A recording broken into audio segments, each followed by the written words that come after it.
আমরা ধারণ করব এবং ভবিষ্যৎ সরকার যারাই আসুক আমি মনে করি তিনি একজন বিশ্ববরেণ্য ব্যক্তিত্ব হিসাবে এবং একজন প্রতিভাবান মানুষ হিসাবে আমাদের দেশ এবং জাতি নিয়ে তার যে ভাবনা সামনের দিকে এগিয়ে নিয়ে যাওয়ার জন্য সেই ভাবনা তিনি জাতিকে দিবেন এবং জাতি যারাই সরকারে আসুক তারা সেই ভাবনাগুলোকে ধারণ করে এই জাতি গঠনে এগিয়ে যাবেন। এটা আমরাও যদি সরকার পরিচালনার দায়িত্ব পাই সেই ভাবনা আমাদেরও আছে।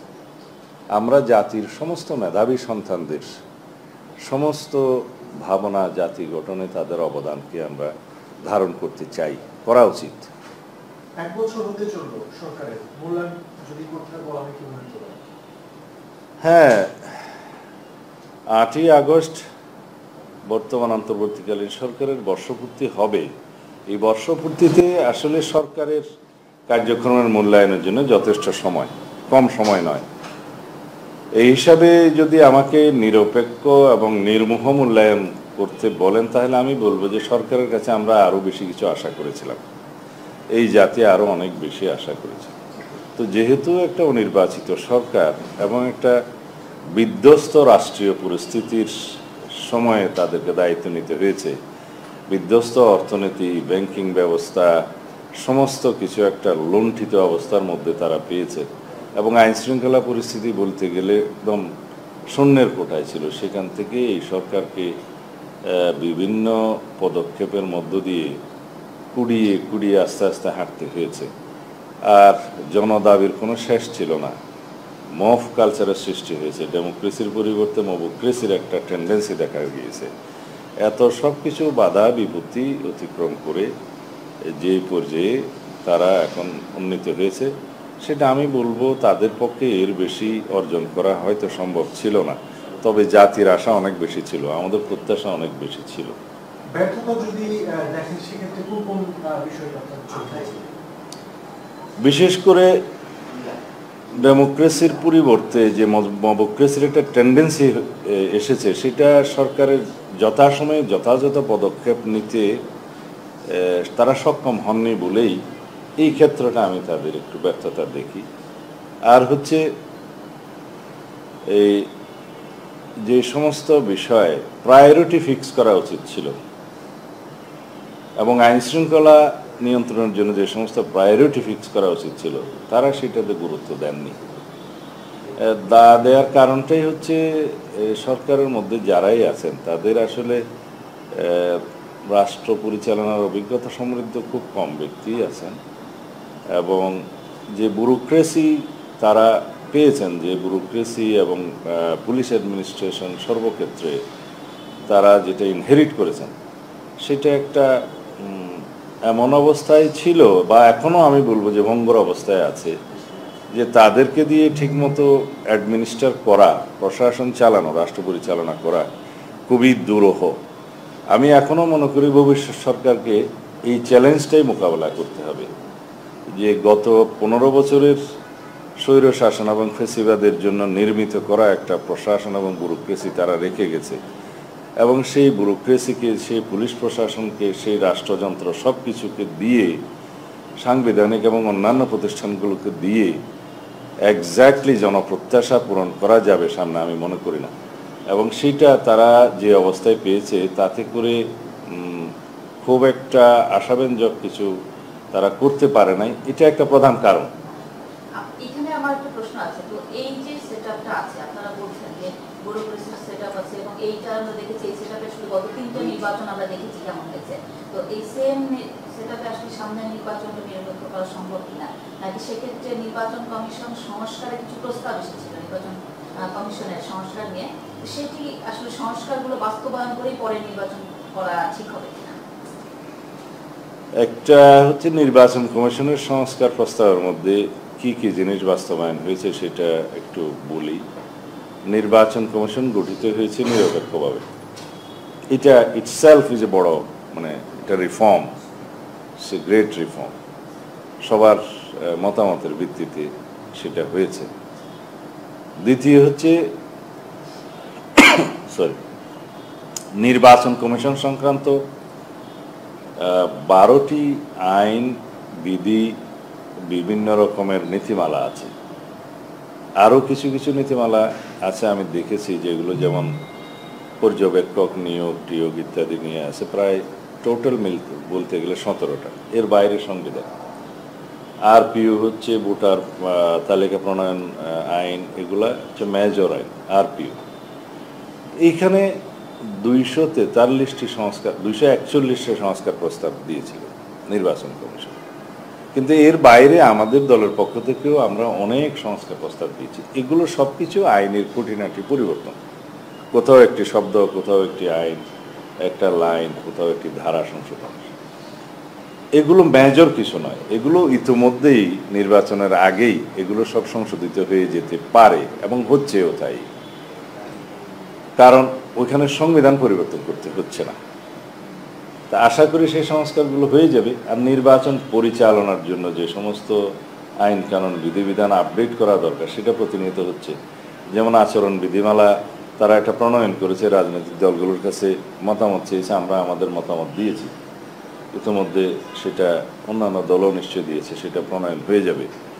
আরপিইউতে বিভিন্ন রকমের সংশোধন আসবে, যেমন আইন শৃঙ্খলা বাহিনী বলতে কি বোঝাবে, তার মধ্যে সশস্ত্র বাহিনীর সংজ্ঞাটা আগে বাদ দেওয়া হয়েছিল, সেটা আমরা বলেছি ইনক্লুড করতে হবে, ম্যাজিস্ট্রেসি পাওয়ার দিতে হবে ইত্যাদি।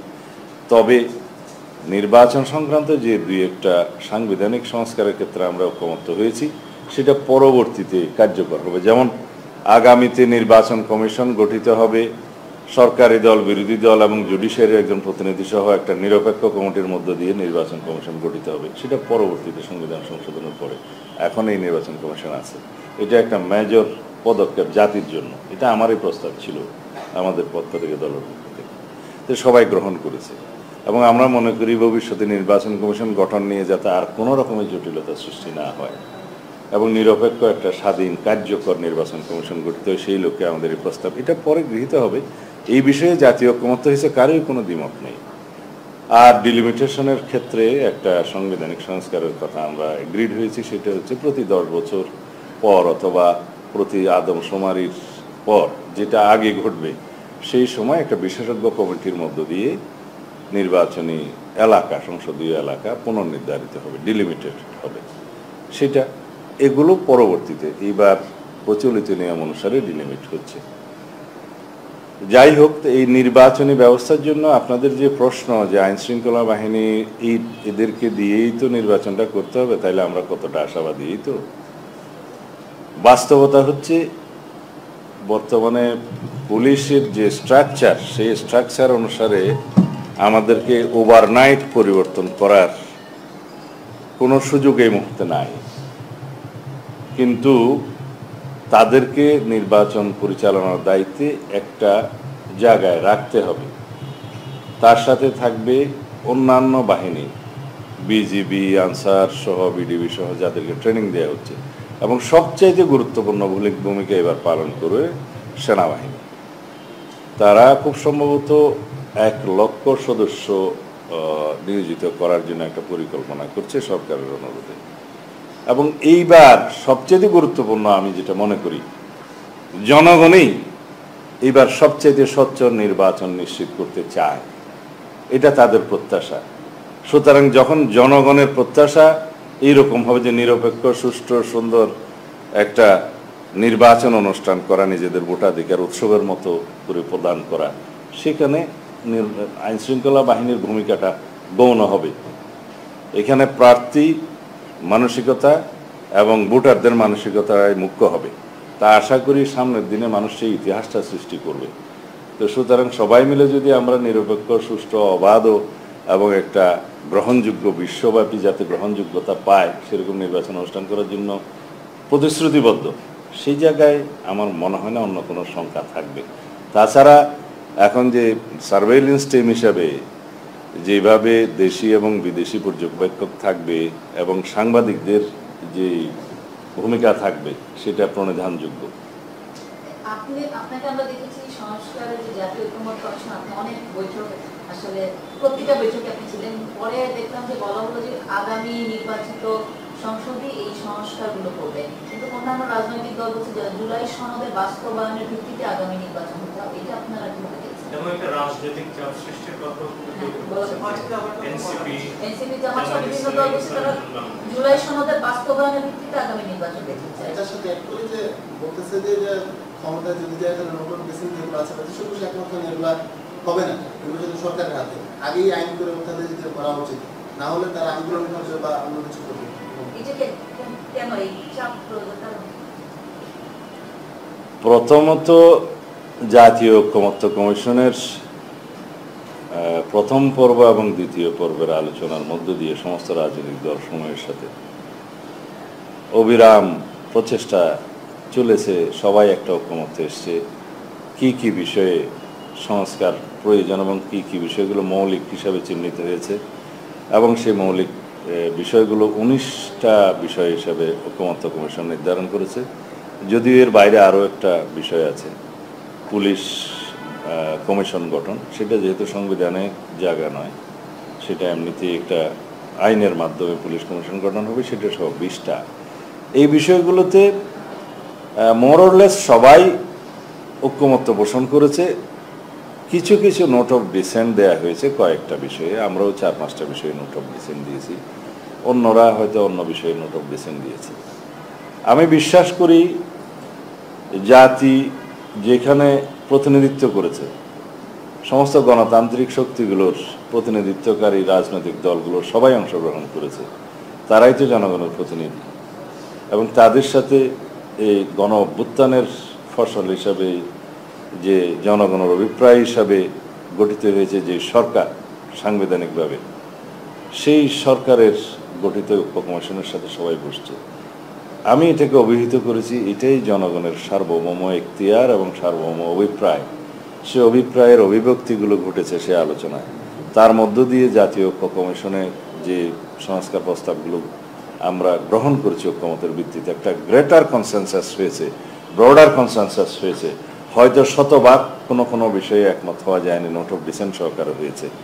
এগুলো বাস্তবায়নের জন্য এই যে জুলাই জাতীয় সনদ তারা প্রণয়ন করে আমাদের কাছে খসড়া পাঠিয়েছে, আমরা সেটার জবাব দিয়েছি যেন আমরা অঙ্গীকারাবদ্ধ, প্রতিশ্রুতিবদ্ধ যে আপনারা যেভাবে প্রস্তাব করেছেন যে পরবর্তী জাতীয় সংসদে এগুলা যাবতীয় সংশোধনী সহ সব কিছু গ্রহণ করা হবে, তার আগে যেগুলো এই সরকারের পক্ষে বাস্তবায়ন করা সম্ভব অধিকাংশই সংবিধানের সংস্কারগুলো বাদে, সেটা এই সরকার পূরণ করে যেতে পারে। এখানেই আমাদের ঐক্যমত্য। তা আমরা মনে করি এই প্রতিশ্রুতি অঙ্গীকারনামা, এই সনদ, জাতীয় জুলাই সনদ সবাই স্বাক্ষর করলে সেটাই হবে ন্যাশনের কাছে একটা অঙ্গীকার, প্রতিশ্রুতি। এটা সমস্ত মিডিয়ায় যাবে, সমস্ত ইলেকট্রনিক প্রিন্ট মিডিয়ায় যাবে, ওয়েবসাইটে যাবে, সারা পৃথিবী দেখবে। হ্যাঁ, এর বাইরে এর কি আইনগত ভিত্তি থাকবে সেটা নিয়ে প্রশ্ন কয়েকটা পার্টি তুলেছে, কয়েকটা দল তুলেছে। এখানে আমার বক্তব্য হলো, সংবিধান সংশোধনী বাদে অন্যান্য যত সব সংস্কার প্রস্তাব আছে সবগুলো বর্তমান সরকার এটা স্বাধীনভাবে করতে পারে। এখন দেয়ার অ্যাট লিবার্টি, যেহেতু একটা জাতির মধ্যে ঐক্যমত্য সৃষ্টি হয়েছে, সেই বিষয়গুলো তাদের কাছে পরিষ্কার এবং লিখিত আছে, তারা সেটা বাস্তবায়ন করেও যাচ্ছে। আপনারা লক্ষ্য করবেন যে আইন মন্ত্রণালয়ের মাধ্যমে প্রায় প্রতিদিনই কোনো না কোনো অর্ডিন্যান্স পাস হচ্ছে, জারি হচ্ছে। এগুলো সেই সংস্কার প্রস্তাবেরই অংশ। আর কিছু কিছু সংস্কার প্রস্তাব তো আইন বা অধ্যাদেশ জারির বিষয়ই নয়, সেগুলো হচ্ছে এটা নির্বাহী আদেশের মধ্য দিয়েই বাস্তবায়ন করা সম্ভব, অফিস আদেশের মধ্য দিয়ে বাস্তবায়ন করা সম্ভব। এইভাবে সেই পার্টটা অ্যাকসেপ্টিং দি কনস্টিটিউশনাল পোর্শন, বাকিগুলো বাস্তবায়ন করা সম্ভব। এখন যে প্রশ্নটা মেইনলি আপনারা করছেন, যে সাংবিধানিক সংস্কারগুলোর বাস্তবায়নের জন্য পরবর্তী জাতীয় সংসদে এটা বাস্তবায়ন হবে, সেটা সবাই হয়তো মানছেন না। আপনারা লক্ষ্য করবেন মাননীয় প্রধান উপদেষ্টা তার ভাষণে এবং ঘোষণাপত্রেও উল্লেখ করেছেন যে যে সমস্ত সংস্কার প্রস্তাবগুলো ঐক্যমতের ভিত্তিতে গৃহীত হয়েছে তা পরবর্তী নির্বাচিত জাতীয় সংসদ বাস্তবায়ন করবে।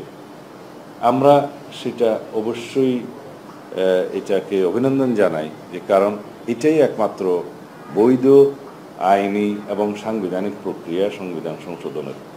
এর বাইরে যদি কোনো প্রস্তাব থাকে, যে সমস্ত রাজনৈতিক দল বলছে যে এর বাইরে আইনি ভিত্তি থাকতে হবে, এখনই বাস্তবায়ন করতে হবে, সেই আলোচনায় যদি তারা আমাদেরকে আহ্বান করে আমরা অংশগ্রহণ করব। এর বাইরে যদি কোনো প্রক্রিয়া থাকে সংবিধান সংশোধনী গ্রহণের জন্য, সেই বিষয়ে আলোচনা হতে পারে। আমরা সবসময় আলোচনায় আগ্রহী। আলোচনার মধ্য দিয়ে যদি কোনো বৈধ প্রক্রিয়া বের করা যায় তাহলে ভালো। আমার একটা প্রশ্ন ছিল, নির্বাচনের বিষয়ে একটা প্রশ্ন করতে চাই। যে আমরা দেখলাম যে গত 1 বছরে ইসলামিক দলগুলোর একটা শোডাউনের সবাই কথা বলছে, অনেকে বলছে দক্ষিণপন্থীদের উত্থান হচ্ছে, এটা অ্যালার্মিং। কিন্তু আপনারাও আমরা দেখছি যে ইসলামিক দলগুলোর সাথে যোগাযোগ করাচ্ছেন এবং আলোচনা করছেন। আপনি বেশ কয়েকটা ইসলামিক দলের কাছে গিয়েছিলেনও, তারাও আসছে।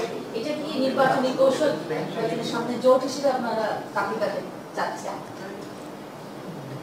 আমরা দক্ষিণ পন্থাও না, উত্তর পন্থাও না, আমরা বাংলাদেশের পন্থা, আমরা মধ্যপন্থা, মধ্যপন্থীতে বিশ্বাস করি। সেই জন্য বাংলাদেশের সকল রাজনৈতিক দল, রাজনৈতিক শক্তি এবং সকল জনগণের প্রতিনিধিত্বকে নিয়ে যারা রাজনীতি করে তাদের সাথে কথা বলছি।